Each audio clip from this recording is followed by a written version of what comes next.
This is a tale of bravery, a journey of a man who dared to dream of a free India. Join us today as we delve into the remarkable life of Mahatma Gandhi, the father of India. But before we begin this incredible journey, don't forget to hit that like button, subscribe so you never miss any of our inspiring stories. Let's dive right in. The story begins in the quaint town of Porbandar, located in the western state of Gujarat. On October 2, 1869, Mohandas Karamchand Gandhi was born into a family deeply rooted in ethics and spirituality. His father, Karamchand Gandhi, held the position of the chief minister in the local princely state, while his mother, Putlabai, was a devout woman who often spoke about the significance of truth and non-violence. Young Mohandas grew up listening to these teachings, which would later become the cornerstone of his philosophy. Mohandas, or Mahana as he was fondly called,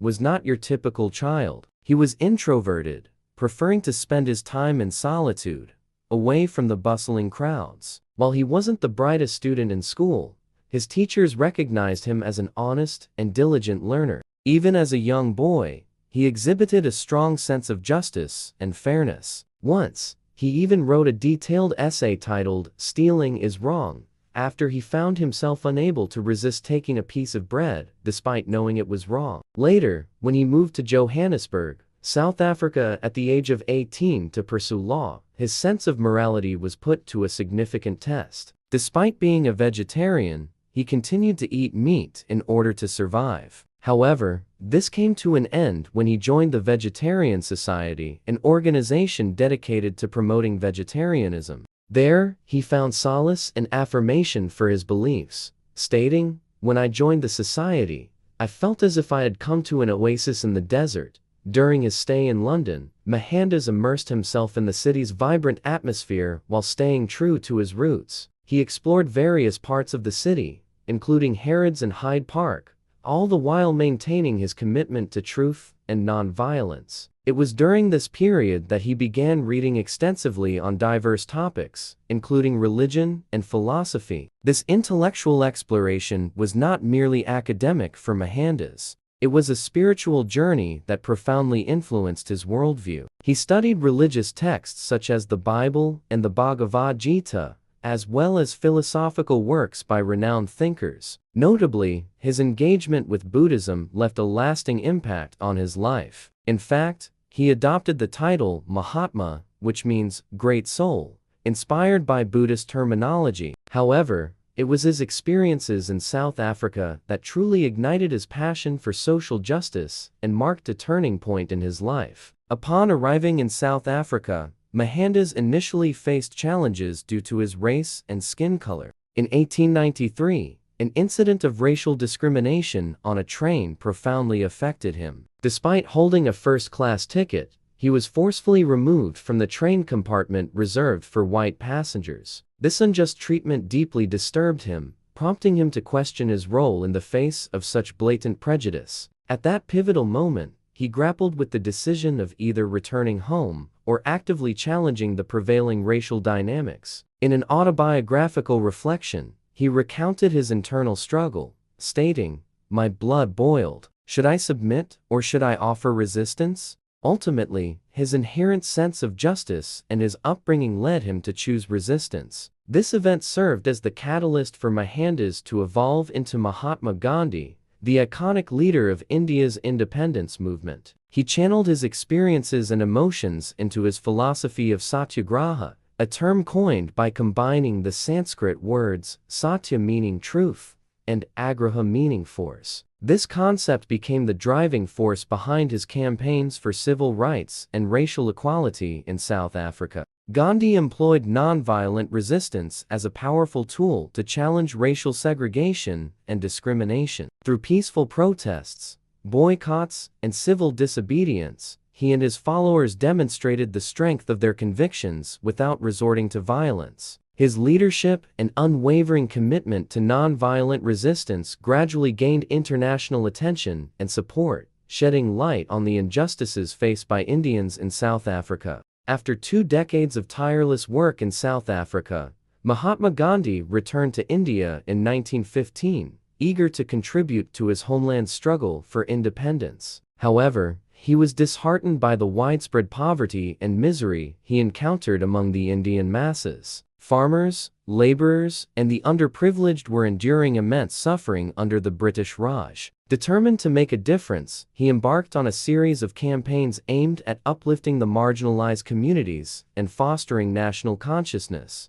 In Champaran, he supported the farmers in their struggle against oppressive indigo cultivation policies, demonstrating solidarity and empathy for their plight. By living among them and understanding their hardships firsthand, he galvanized the masses and inspired them to fight for their rights. Similarly, in Kheda, he championed the cause of famine-stricken farmers who were unable to pay their taxes. Through peaceful protests and negotiations, he advocated for their rights and sought relief from the exorbitant demands of the British authorities. These early movements laid the foundation for the Indian National Congress, marking the beginning of a nationwide struggle for independence. By the 1920s, Mahatma Gandhi had emerged as a prominent leader of the Indian National Congress, spearheading the movement for self-rule. His philosophy of Satyagraha and unwavering commitment to non-violent resistance served as a beacon of hope and inspiration for millions. One of the most significant milestones in India's struggle for independence was the non-cooperation movement launched by Mahatma Gandhi in 1920. This movement aimed to achieve self-rule or Swaraj as Gandhiji envisioned it. The movement encouraged Indians to boycott British goods and institutions, promoting self-reliance and disengagement from the colonial administration. Gandhiji urged Indians to reject British education, legal systems, and government services, urging them to seek alternatives within the Indian community. The movement also promoted the use of traditional Indian arts, crafts, and industries as a means of economic self-sufficiency. This approach aimed to reduce dependence on British goods and foster the growth of indigenous industries. Moreover, the non-cooperation movement encouraged the revival of traditional Indian values, customs, and institutions as a way to counter British cultural influence. Gandhiji advocated for the promotion of Indian languages, literature, and performing arts. He also encouraged the establishment of institutions that upheld Indian traditions and values,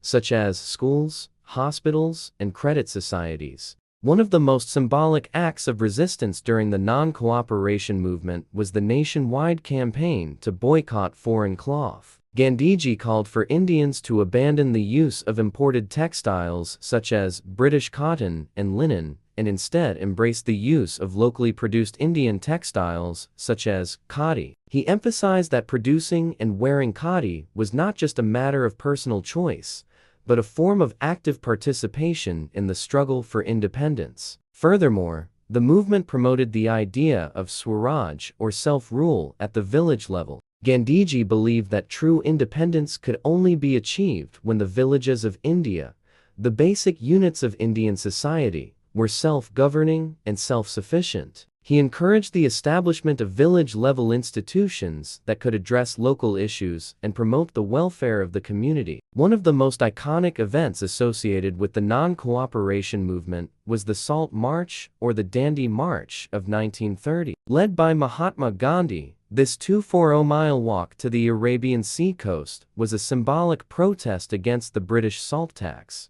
By making salt on the beach, Gandhi challenged the British monopoly on salt production and highlighted the unjust nature of the tax. This act of civil disobedience became a defining moment of the movement and a testament to Gandhi's commitment to non-violent resistance. In conclusion, the non-cooperation movement marked a significant chapter in India's journey towards independence. Spearheaded by Mahatma Gandhi, this movement aimed to achieve self-rule or Swaraj and involved mass participation in civil disobedience, the boycott of British goods and institutions, and the promotion of traditional Indian arts, crafts, and industries. The movement also encouraged the revival of Indian values, customs, and institutions as a way to counter British cultural influence. Throughout the movement, Mahatma Gandhi's philosophy of Satyagraha and unwavering commitment to non-violent resistance served as a guiding light for millions. Landmark events such as the Salt March exemplified the determination and resilience of the Indian people in their struggle for independence. As India celebrates its independence, the legacy of the non-cooperation movement and the contributions of Mahatma Gandhi continue to inspire generations. As we conclude this episode of Extraordinary Lives, we invite you to reflect on the profound impact of Mahatma Gandhi's principles of truth, nonviolence, and independence. If you found this story inspiring, please don't forget to hit the like button below. Your support means everything to us. Also, subscribe and share this episode with your friends and family. We'd love to have you back for more incredible journeys. Thank you for joining us today, and we look forward to seeing you in the next episode. Until then, stay curious and keep seeking extraordinary lives.